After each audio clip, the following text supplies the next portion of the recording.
기계식 시계의 오차 원인에 대해서는 여러 경우가 있습니다. 오래 사용하다 보니 오일이 건조되거나 무브먼트 내에 이물질 발생으로 인해 오버홀 주기가 지나 오차가 발생하는 경우, 시계 내부의 물기나 습기의 침투로 인해 부품이 녹슬어 제 기능을 못하여 오차가 발생하는 경우, 또 크거나 작은 충격 누적으로 인하여 부품이 파손되거나 자리에서 이탈되는 경우 등 많은 이유가 있습니다.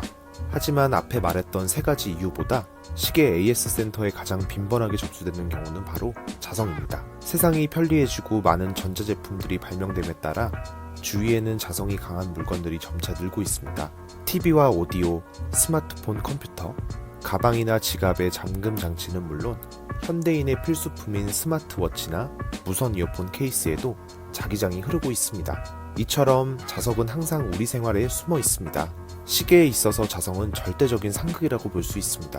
자기장이 흐르는 곳에 시계가 접촉하게 되면 제 아무리 비싼 시계라도, 어제 구매한 새 상품의 시계라도 치명적이죠. 그렇다면 도대체 어떤 이유 때문에 자성은 시계에 영향을 미치는 것이며, 자화된 시계는 어떤 증상을 나타내는 것일까요?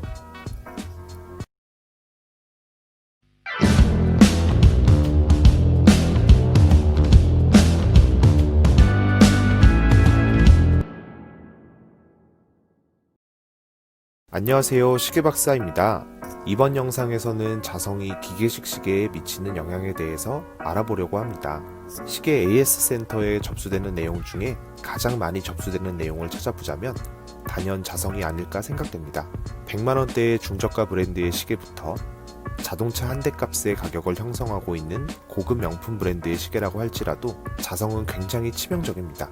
주변에서 흔히 볼 수 있는 자석 제품이 나의 소중한 시계에 왜 문제를 일으키는 걸까요? 여러분들의 궁금증을 해결해드리기 위해 시계 박사는 원리적 설명보다 실질적인 실험을 통해 무엇이 문제고 어떻게 대처해야 하는지 알려드리고자 합니다. 실험에 앞서 준비된 제품부터 소개해드릴게요. 첫 번째는 태그 호이어의 아쿠아레이서 모델입니다. 농크로노 모델의 시, 분, 초, 날짜까지 표기되는 셀리타 200-1 무브먼트를 탑재한 모델입니다. 두 번째로 태그 호이어의 까레라 모델입니다. 마찬가지로 농크로노 모델의 시, 분, 초, 날짜와 요일까지 표기되는 셀리타 200-1 무브먼트를 탑재한 모델입니다. 마지막으로 예거 르쿨트루의 리베르소 모델입니다. 농크로노 모델의 시침, 분침까지만 표기되며 자사 무브먼트인 칼리버 846-1을 탑재한 모델입니다. 여러분들의 이해를 돕기 위해 최대한 명품 브랜드 시계에 가장 범용적으로 사용되는 무브먼트를 탑재한 시계 위주로 준비를 하였습니다. 추가적으로 시계의 움직임, 즉 진동을 통해 오차와 컨디션을 측정할 수 있는 시계 테스터기, 우리 주변에서 가장 가까이에서 찾아볼 수 있는 핸드폰 접이식 케이스입니다. 핸드폰 접이식 케이스는 자석에 의해 고정되지만 고정력을 한층 더 높이기 위해 강력한 자석을 사용하면서 시계에 많은 영향을 미치고 있습니다. 마지막으로 자성을 띄우고 있다면 자성을 제거해주는 탈자기입니다. 자, 그럼 실험을 시작해볼까요? 실험 방법은 이렇게 됩니다. 시계의 상태를 확인하기 위해 시계 테스터기에 올려 수치를 측정합니다. 3개의 시계를 핸드폰 케이스에 접촉하여 자성이 들어가도록 합니다. 다시 시계 테스터기에 올려 변화된 수치를 측정합니다. 자성을 제거한 뒤 수치를 측정해 전후 수치를 비교해봅니다. 첫 번째로 초기의 시계 컨디션을 알아보기 위해 시간 테스터기에 올려 측정해보겠습니다. 첫 번째 시계는 아쿠아레이서입니다. 현재 1호차는 플러스 3.7초, 비트 에러는 0.2ms, 회전각은 287도입니다. 두 번째로 까레라입니다. 현재 1호차는 플러스 6.3초, 비트 에러는 0.2ms, 회전각은 285도입니다. 세 번째로는 리베르소입니다. 현재 1호차는 마이너스 3.1초, 비트 에러는 0.1ms, 회전각은 282도입니다. 3개의 시계 모두 허용 범위에 있는 1호차와 매우 좋은 컨디션을 유지하고 있습니다. 다음으로 이제 이 3개의 시계를 차례대로 핸드폰 케이스에 접촉시켜 보도록 하겠습니다. 착용자에 따라 사용하는 습관, 보관하는 위치가 다르기 때문에 정확한 실험을 위해 유리 방향과 백케이스 방향 골고루 접촉되게 하였습니다.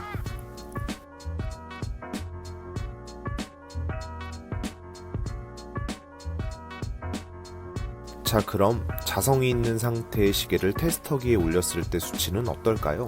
한번 살펴보겠습니다. 첫 번째 시계는 아쿠아레이서입니다. 자성이 들어간 후에 측정을 해보면 1호차는 플러스 184초, 비트 에러는 1.8ms, 회전각은 213도입니다. 두 번째로는 까레라입니다. 자성이 들어간 후에 1호차는 플러스 205초, 비트 에러는 0.3ms, 회전각은 199도입니다. 세 번째는 리베르소입니다. 자성이 들어간 후에 1호차는 플러스 308초, 비트 에러는 0.7ms, 회전각은 198도입니다. 초기 측정 데이터와 비교해 보았을 때 자성이 들어간 시계는 전체적으로 시간이 많이 빠르게 나오는 것을 볼 수 있습니다. 또 무브먼트의 컨디션을 나타내주는 회전각이 많이 감소하였습니다. 여기까지 실험으로 인하여 우리가 흔히 사용하는 핸드폰 접이식 케이스는 시계의 정확성을 훼손시키는 것으로 확인되었습니다. 마지막으로 자성이 들어간 시계를 탈자기를 이용하여 자성을 제거하여 보겠습니다. 시계를 탈자기 위에 올려놓은 뒤 버튼을 눌러주면 자성 제거가 완료됩니다. 정확한 측정을 위하여 윗면, 아랫면 골고루 자성을 제거해 보겠습니다.